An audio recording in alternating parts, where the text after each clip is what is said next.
E uma informação importante para quem deseja contribuir com o trabalho da polícia. A Secretaria de Segurança Pública conta com um site onde a população pode fazer denúncias sobre o paradeiro de criminosos. No portal é possível verificar os dados de procurados e o denunciante pode ser recompensado. E desde a sexta-feira, a Secretaria solicita este apoio da comunidade para chegar até a quadrilha que matou o policial militar Alaor Branco Júnior. O cabo foi morto durante um assalto a um carro forte na região de Aguaí. A recompensa para quem ajudar na identificação e prisão dos criminosos é de R$30 mil. Este é o maior valor já oferecido pelo programa de recompensa. O denunciante deve enviar informações que sejam relevantes para que a polícia esclareça o crime. Para isto, basta acessar o site webdenuncia.org.br e clicar em Denunciar Agora, na parte superior direita da tela, e seguir as instruções. Escolher o tipo de crime que deseja denunciar. O denunciante deve preencher os campos com informações sobre o suspeito. Em características, as opções vão desde sexo até cicatrizes e tatuagens. E o campo endereço deve ser preenchido com o local onde o suspeito pode ser encontrado. Ao final do processo, o denunciante recebe um número de protocolo e a senha para acompanhar o andamento da denúncia. Não há cadastro. O procedimento protege o anonimato do denunciante.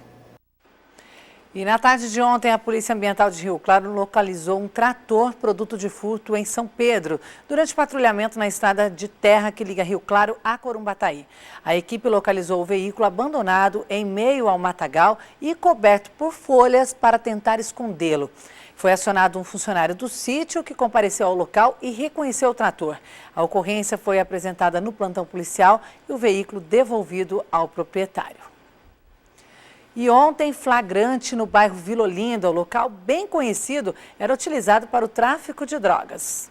Uma denúncia anônima no fim da tarde levou a força tática da Polícia Militar aos 3 jovens. Os rapazes, que têm as mesmas características passadas na denúncia anônima, foram encontrados em frente a um bar na Vila Olinda. O local é tradicionalmente conhecido como ponto de tráfico de drogas. Durante a vistoria, a polícia encontrou mais de 60 pinos de cocaína e R$350. Parte estava com os jovens e o restante em um terreno. 2 dos rapazes são maiores de idade e já têm passagem na polícia por tráfico. O outro, com quem estava parte do dinheiro, tem apenas 15 anos. Existem várias denúncias, tanto na Polícia Militar como na Polícia Civil, e bem como já foi feito vários flagrantes de tráfico entorpecente nesse local. Como sempre, eles negam, né? Falam que estão no local, não fazem nada, mas os indivíduos já têm, inclusive, passagens nos meios policiais, na justiça pelo artigo 33, que é propriamente o tráfico entorpecente.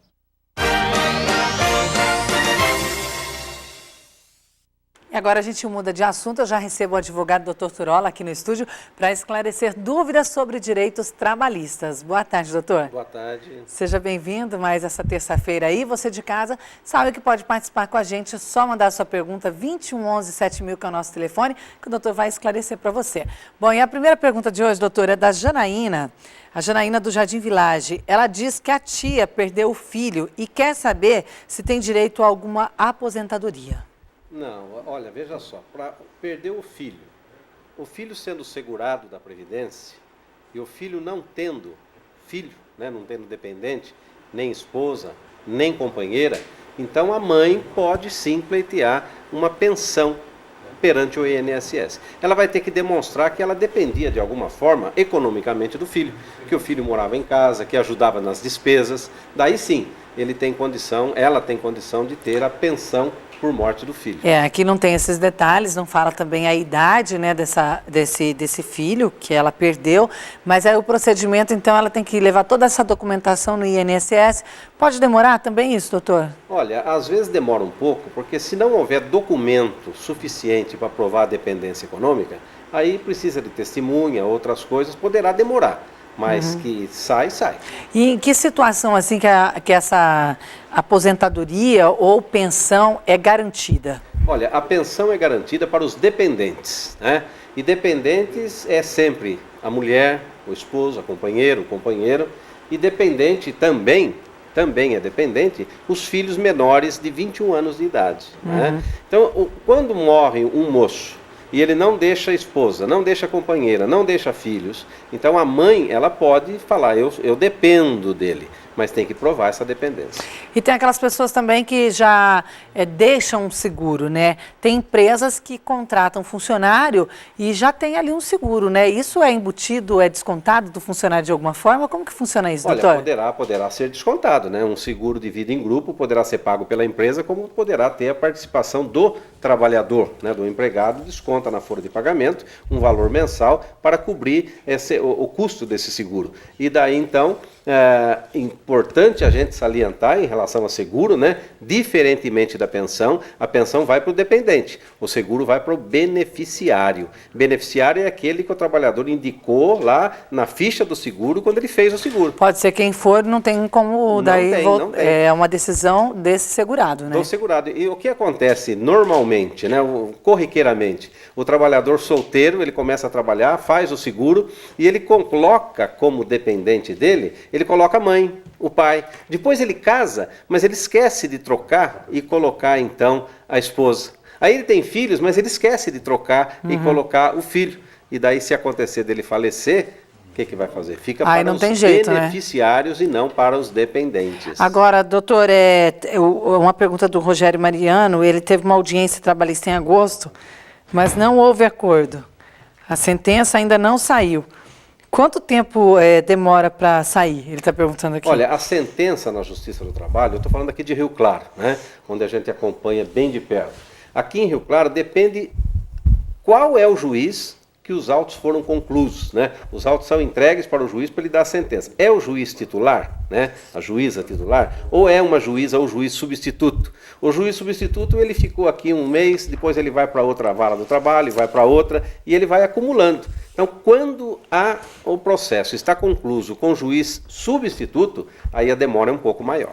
Bom, você de casa também pode continuar mandando a sua pergunta, 2111-7000, que é o nosso telefone. A pergunta agora é do Dirceu, do bairro Bela Vista, doutor. Ele quer saber se o patrão pode... É uma questão bem polêmica, viu? Quer saber se o patrão pode colocar câmera de segurança para vigiar o funcionário na sala de trabalho. Pode. Não pode colocar no banheiro, não pode colocar no vestiário. A gente até discutiu outro dia sobre isso, mas aqui o Dirceu tá com essa dúvida aí. No local de trabalho, que é um local público, ali não tem intimidade nenhuma, ele pode colocar sim. Só que tem que avisar que colocou, né? Então o empregado está trabalhando, mas ele está ciente de que existe ali uma câmera que ele está sendo filmado. Perfeitamente possível. Olha, uma pessoa que preferiu não se identificar, mora no Jardim Progresso, diz que presenciou uma cena de assédio moral contra uma colega de trabalho, porém não tem provas. Ela quer saber como agir. A gente sabe que, pela lei, né, isso pode arcar muito, é um processo, né, mas tem que ter provas. Como que funciona, doutor? Pode ser prova testemunhal. Né? Então não tem, porque às vezes é um e-mail, às vezes é um bilhete, às vezes é uma carta, né? Agora, quando é apenas de palavras, então tem que ter o quê? Prova testemunhal. Então um colega de serviço, ele vai servir de testemunha para provar que o colega, né, o empregado foi assediado moralmente. Essa pessoa completa aqui dizendo que, na verdade, essa pessoa que foi assediada, ela tem medo de fazer a denúncia, ou seja, teria que ser a união dessas duas pessoas, né? De quem foi a vítima e também dessa pessoa que presenciou, né? Sim. Se ela tem medo de fazer a denúncia, então ela não vai poder requerer uma indenização por medo. Respeitamos a opinião dela, né? O que ela pode fazer, né? Ela pode fazer uma denúncia perante o Ministério Público do Trabalho, né? O Ministério Público do Trabalho da 15ª Região, a sede é em Campinas, no Alphaville Empresarial. Pode entrar pelo site Ministério Público do Trabalho 15. Pode entrar pelo site, faz a denúncia, é anônima, né? E daí então o procurador vai tomar as providências. Só que ela, pessoa, ela não vai receber nada com isso. Por quê? Porque ela não acionou, né, diretamente a empresa. Mas ela vai ter esse caso apurado e a empresa vai ser penalizada. Agora, doutora, além de um processo, além de uma indenização, como que essa pessoa ela pode ter essa garantia? Ela não vai poder ser demitida também, mas como que é permanecer num trabalho como esse, né? Como que funciona, né, tudo isso? É difícil porque quando existe o assédio moral nunca é uma ocorrência isolada, né? É aquele patrão, aquele chefe, aquele responsável, né, que ele assedia hoje, assedia amanhã e depois, é uma continuidade de atos. E às vezes fica difícil para o trabalhador continuar trabalhando naquele lugar e sofrendo esses assédios. O ideal é, Se você está sendo assediado ou assediada,